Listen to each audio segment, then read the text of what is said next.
नमस्कार, मैं रवीश कुमार। 2024 के चुनाव की यह सबसे बड़ी खबर है। अफसोस कि सुप्रीम कोर्ट से इस फैसले को आने में कई साल लगे। कई साल तो सुनवाई नहीं हुई, सुनवाई पूरी हुई तो उसके बाद भी इसके आने में 3 महीने लग गए। लेकिन अब जब यह फैसला आया है तो ठोक बजाकर आया है। उम्मीद है आप आज के वीडियो को सांस रोककर पूरा देखेंगे।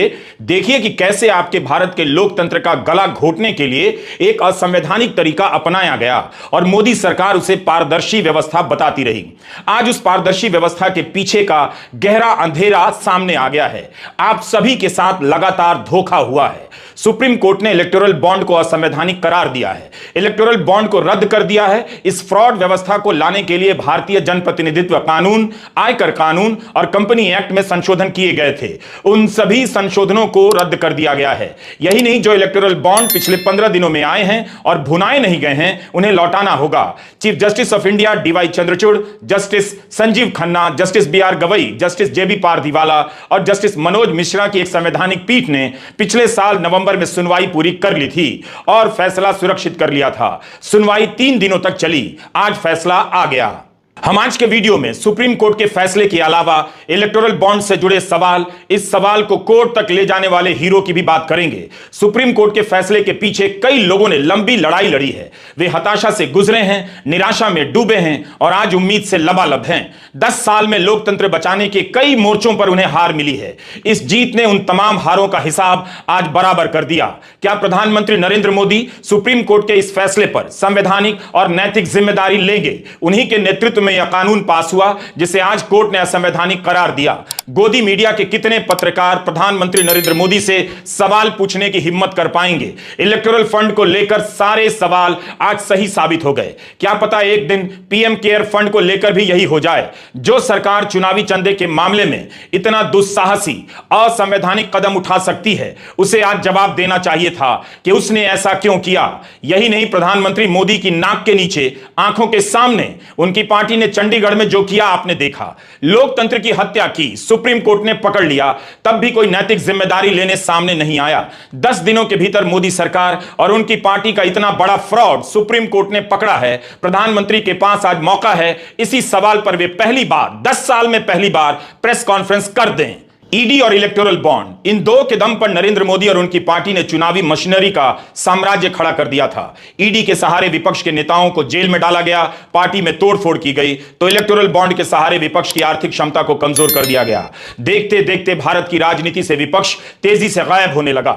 उसकी मौजूदगी लाचार, बेबस, हताश राजनीतिक इकाई के रूप में रह गई। नरेंद्र मोदी की सरकार 2017-18 में इलेक्टोरल बॉन्ड लेकर आई थी। आज सुप्रीम कोर्ट ने इसे असंवैधानिक करार दिया है। यह मामूली फैसला नहीं है। एक असंवैधानिक व्यवस्था के सहारे इलेक्टोरल बॉन्ड का जन्म हुआ। धर्म की राजनीति का तूफान पैदा कर दिया जाता है। जब भी इस तरह के सवाल आते हैं, इलेक्टोरल बॉन्ड से जुड़े सवालों को भी जनता तक पहुंचने नहीं दिया गया।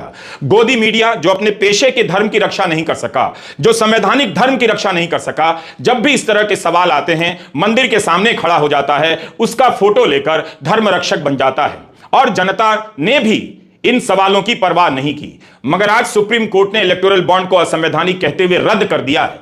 भारत के लोकतंत्र के साथ इतना बड़ा फ्रॉड कभी नहीं हुआ। आज वो फ्रॉड धर लिया गया। राहुल गांधी ने लगातार इलेक्टोरल बॉन्ड को लेकर सवाल उठाए, आज वे भी सही साबित हो गए। एक नेता जो चुनावों में लगातार हारता है, मगर उसके उठाए सवाल लगातार सही साबित होते जा रहे हैं। 18 नवंबर 2019 का राहुल गांधी का यह ट्वीट है। राहुल ने अंग्रेजी में लिखा है, new India, bribes and illegal commissions are called electoral bonds. मतलब यही नया भारत है जहां रिश्वत और अवैध कमीशन को इलेक्टोरल बॉन्ड कहा जाता है। राहुल ने तब हफपोस्ट की एक रिपोर्ट ट्वीट की थी जिसमें तब के वित्त मंत्री अरुण जेटली, रिजर्व बैंक के गवर्नर उर्जित पटेल देखे जा सकते हैं। आज यह तस्वीर इतिहास का शिलालेख बन गई है। हफपोस्ट अब बंद हो चुका है। आज भी राहुल गांधी ने ट्वीट किया है कि नरेंद्र मोदी की एक और भ्रष्ट नीतियों का सबूत आपके सामने है। भाजपा ने इलेक्टोरल बॉन्ड को रिश्वत और कमीशन लेने का माध्यम बना दिया था। आज इस बात पर मुहर लग गई। कांग्रेस पार्टी ने 2019 के घोषणा पत्र में लिखा है कि सरकार बन गई तो इलेक्टोरल बॉन्ड को समाप्त कर देंगे। कांग्रेस चुनाव हार गई, मगर आज वही काम सुप्रीम कोर्ट के फैसले से हो गया। गोदी मीडिया इस सवाल को लेकर तब भी चुप रहा, अब भी चुप रहेगा। मगर कुछ पत्रकार थे, इक्का दुक्का ही, जो अपना पेट काट कर, लोगों से चंदा जमा कर इलेक्टोरल बॉन्ड जैसी घटनाओं पर, उसके फ्रॉड पर लगातार रिपोर्टिंग कर रहे थे। आज उनके इरादों की भी जीत हुई है। मदर ऑफ डेमोक्रेसी कहने वाले नरेंद्र मोदी सरकार का एक फैसला असंवैधानिक घोषित हो गया है। सुप्रीम कोर्ट ने कहा है कि यह केवल फायदे का लेन देन है।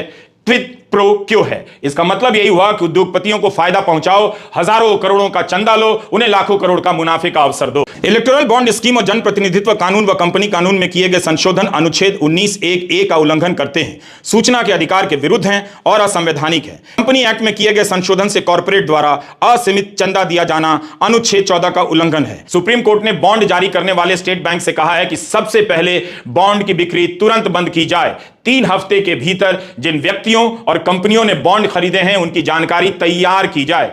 हर बॉन्ड जो जारी किया गया है उसकी जानकारी सार्वजनिक करनी होगी। बॉन्ड को किसने खरीदा, किस पार्टी को मिला, कितने का था और किस दिन भुनाया गया, इसकी जानकारी भी देनी होगी। कोर्ट ने यह भी कहा है कि जिन बॉन्ड को भुनाया नहीं गया है और जिनके समाप्त होने में अभी 15 दिन शेष हैं, राजनीतिक दलों को वह बॉन्ड लौटा देना पड़ेगा। राज था उसका पर्दाफाश होने जा रहा है जब सारे डिटेल्स सामने आएंगे और साफ साफ हो जाएगा कि बीजेपी को कौन कौन सी कंपनी चंदा दे रही थी, कौन कौन से उद्योगपति चंदा दे रहे थे और सरकार उस कंपनी और उद्योगपति के फायदे के लिए क्या क्या कर रही थी, गोदी मीडिया उसके पीछे पीछे क्या कर रहा था। 2014 के बाद से बीजेपी का कोई भी चुनावी अभियान देखिए, रैलियों की सजावट से लेकर अखबारों और चैनलों में विज्ञापन तक देखिए, राजनीति में पैसे के घोषित अघोषित ज्ञात अज्ञात खर्चे के सारे सवाल ही गायब हो गए। सबको दिख रहा था मगर कोई पूछ नहीं रहा था। धर्म के नाम पर लोग तमाम तरह के अधर्मों को बर्दाश्त कर रहे थे। लगातार खबरें छप रही थीं, इलेक्टोरल बॉन्ड से आने वाला चंदा सबसे अधिक बीजेपी के पास जा रहा है। 6,500 करोड़ का चंदा बीजेपी को मिला है। बॉन्ड के अलावा चंदे के रूप में भी कॉर्पोरेट का सबसे बड़ा हिस्सा बीजेपी को मिलता है। एसोसिएशन फॉर डेमोक्रेटिक रिफॉर्म का आंकड़ा है कि 2022-23 में जितने भी कॉर्पोरेट बॉन्ड बिके हैं उसका 90% बीजेपी को गया है। 2022-23 के बीच कॉर्पोरेट ने 850 करोड़ का चंदा दिया, इसमें से 719 करोड़ का चंदा केवल बीजेपी को गया, कांग्रेस को मात्र 79 करोड़। तो इस तरह कई हजार करोड़ रुपए के चंदे से बीजेपी पैसे के मामले में सबसे ताकतवर पार्टी हो गई और आर्थिक क्षमता के हिसाब से भारत के राजनीतिक दलों के बीच भारी असंतुलन पैदा हो गया। कांग्रेस प्रवक्ता पवन खेड़ा ने कहा है कि इलेक्टोरल बॉन्ड स्कीम भ्रष्टाचार का मामला है जिसमें सीधे सीधे प्रधानमंत्री नरेंद्र मोदी शामिल हैं। आज प्रधानमंत्री बेनकाब हो गए हैं। केंद्र सरकार ने सुप्रीम कोर्ट में हमेशा ही इलेक्टोरल बॉन्ड का बचाव किया है मगर उसकी दलीलें आज काम नहीं आई। सुप्रीम कोर्ट ने इसे असंवैधानिक करार दिया। यह ऐसा फैसला है जिसकी गूंज बाहर कम सुनाई देगी क्योंकि गोदी मीडिया इस पर घनघोर कवरेज नहीं करेगा। इसकी जगह आपको मंदिर का फोटो दिखाएगा ताकि आप भूल जाएं कि भारत के लोकतंत्र के साथ इस बॉन्ड के जरिए कितना बड़ा फ्रॉड किया जा रहा था। 2017 में जब यह बॉन्ड आया तभी से इसे लेकर सवाल उठ रहे थे। पुरानी खबरें निकालकर देखिए, लिखा है कि इलेक्टोरल बॉन्ड के लिए शुरू में जो कॉन्सेप्ट नोट बना वो किसी अधिकारी के लेटर पैड पर नहीं बल्कि सादे कागज पर बना। यह खेल हो रहा था। ना तो सादे कागज पर तारीख थी, ना ही किसी का दस्तखत। पूर्व अधिकारियों ने इस कागज को देखकर बताया है कि बाहर से किसी ने लिखा है और इसकी भाषा अधिकारियों की नहीं लगती है। 18 नवंबर 2019 की नितिन सेठी की यह रिपोर्ट देखिए। नितिन सेठी ने तमाम दस्तावेजों के साथ इस फ्रॉड को तभी उजागर कर दिया, बता दिया कि रिजर्व बैंक ऑफ इंडिया ने लगातार इस पर आपत्ति जताई कि इस तरह से बॉन्ड नहीं लिया जा सकता है। तमाम बैंकों ने कहा कि इससे धोखाधड़ी बढ़ जाएगी, मनी लॉन्ड्रिंग बढ़ेगी। मनी लॉन्ड्रिंग 2017 का बजट पेश होने वाला था, इसी में इलेक्टोरल बॉन्ड की घोषणा होने वाली थी। इसके जरिए कॉर्पोरेट से मोटा चंदा समेटने के लिए कानूनी जुगाड़ निकाला जा रहा था। बजट पेश होने जा रहा है और किसी को पता नहीं कि ऐसा कानून आ रहा है। बजट पेश होने से 4 दिन पहले रिजर्व बैंक से राय मांगी जाती है। इतना बड़ा फैसला और आखिरी मिनट में रिजर्व बैंक से राय मांगी जाती है। तब के राजस्व सचिव हंसमुख अधिया के जवाब के अनुसार तब तक वित्त विधेयक की कॉपी छप गई थी। फिर भी रिजर्व बैंक इलेक्टोरल बॉन्ड को लेकर कई आपत्तियां दर्ज कराता है जिसे नजरअंदाज कर दिया जाता है। रिजर्व बैंक की आपत्ति गोपनीयता को लेकर थी तो जवाब मिला कि दान देने की गोपनीयता ही इसका उद्देश्य है।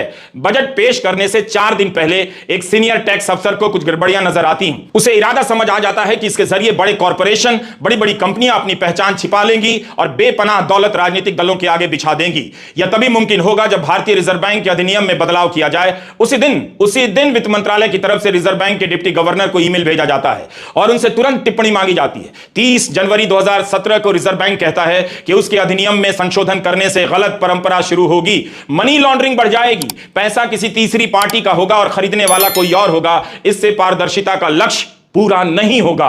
है ना ये कमाल? रिजर्व बैंक और वित्त विभाग के अफसर को यह शक है कि मनी लॉन्ड्रिंग बढ़ जाएगी। तो क्या मनी लॉन्ड्रिंग के लिए इलेक्टोरल बॉन्ड लाया गया था? मनी लॉन्ड्रिंग के आरोप में विपक्ष के न जाने कितने नेता जेलों में बंद कर दिए गए। भ्रष्टाचार के हर दूसरे मामले को मनी लॉन्ड्रिंग का मामला बना दिया जाता है ताकि जेल में ही सड़ते रहे और बेल ना मिले। क्या इलेक्टोरल बॉन्ड के जरिए मनी लॉन्ड्रिंग का खेल हुआ है?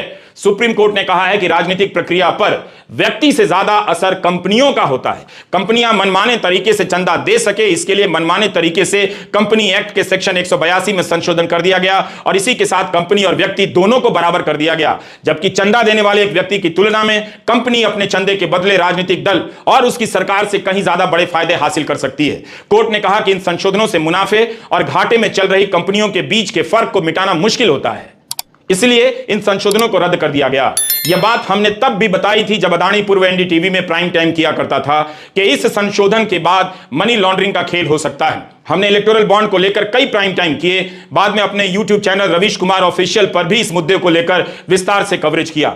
तब से बता रहा हूं कि इस बॉन्ड के बाद लोग कागजी कंपनियां बनाकर चंदा देने लग जाएंगे और आज यह आशंका सुप्रीम कोर्ट में साबित हो गई। सुप्रीम कोर्ट के फैसले के बाद भी राजनीतिक दल चंदे का रास्ता निकाल लेंगे, लेकिन 2018 से लेकर 2024 के बीच इलेक्टोरल बॉन्ड के जरिए जो खेल हुआ है उसका पाई पाई का हिसाब जनता के बीच पहुंचना चाहिए। कपिल सिब्बल कहते हैं कि मोदी सरकार का यह सबसे बड़ा घोटाला है। कोर्ट के फैसले के बाद सब सामने आ जाएगा। जनता को अंधेरे में रखने के लिए पारदर्शी का मतलब ही बदल दिया गया। सबको पता था कि स्टेट बैंक सरकार के नियंत्रण में चलता है, तो सरकार को पता रहेगा कि किस कंपनी ने विपक्ष को चंदा दिया, किसने बीजेपी को। जो विपक्ष को चंदा देगा उसके साथ क्या हुआ, यह कहानी भी कभी सामने आएगी जब दौर बदलेगा। यही कारण है कि विपक्षी दल आर्थिक रूप से जर्जर होते चले गए। आज वो खेल पकड़ में आ गया। एक महीने के भीतर यानी मार्च खत्म होते होते यह जानकारी चुनाव आयोग के वेबसाइट पर आ जानी चाहिए। सुप्रीम कोर्ट का यह फैसला विपक्ष के लिए बड़ी जीत है। सरकार के खिलाफ कई मामलों में कोर्ट से उसे निराशा मिल रही थी।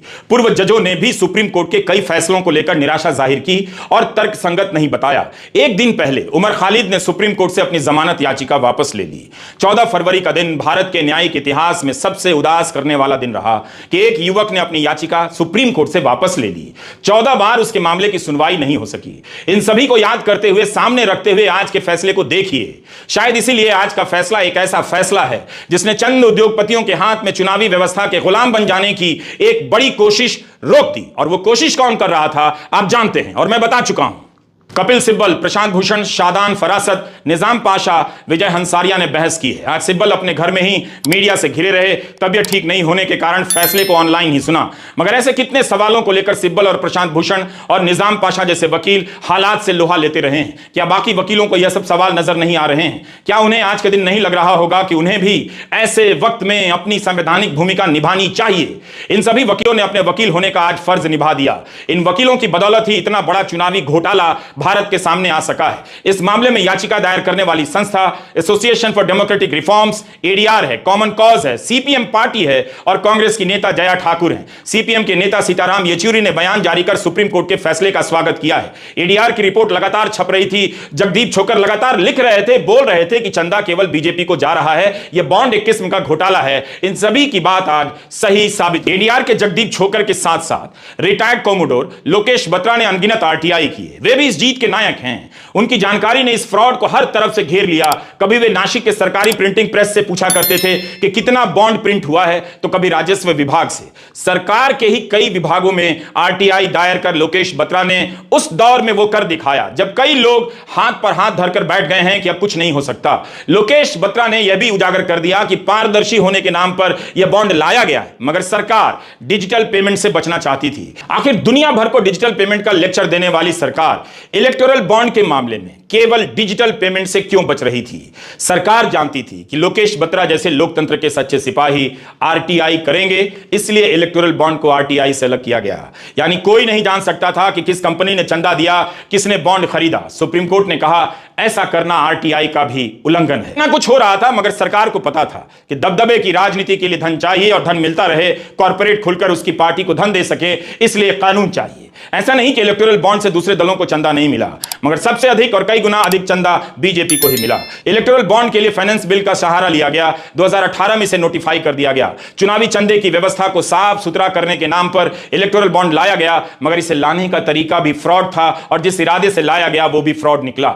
सुप्रीम कोर्ट के फैसले से साफ हो जाता है, कॉर्पोरेट चंदा देगा तो उसका नाम और चेहरा गुप्त रहेगा। आप पैसे का लेन देन करें तो आपका आधार और पैन कार्ड एक दूसरे से खाते से जोड़ दिया जाता है। आपकी सारी जानकारी सरकार के पास पहुंच जाती है और राजनीतिक दल मूल रूप से बीजेपी को छक्कर चंदा देने वाली कंपनियों की जानकारी आपसे गुप्त रहेगी। यह खेल आपको अब भी समझ जाना चाहिए। याद रहना चाहिए कि शुरू में रिजर्व बैंक और चुनाव आयोग दोनों ने इलेक्टोरल बॉन्ड के खिलाफ अपनी आपत्ति दर्ज कराई थी। संसद में इसके पास हो जाने के बाद तक चुनाव आयोग ने लिखित रूप में कानून व न्याय मंत्रालय से कहा था कि इलेक्टोरल बॉन्ड के रास्ते राजनीतिक दलों को विदेशी स्रोत से मिलने वाले अवैध चंदे को छिपाने में सहायता मिलेगी।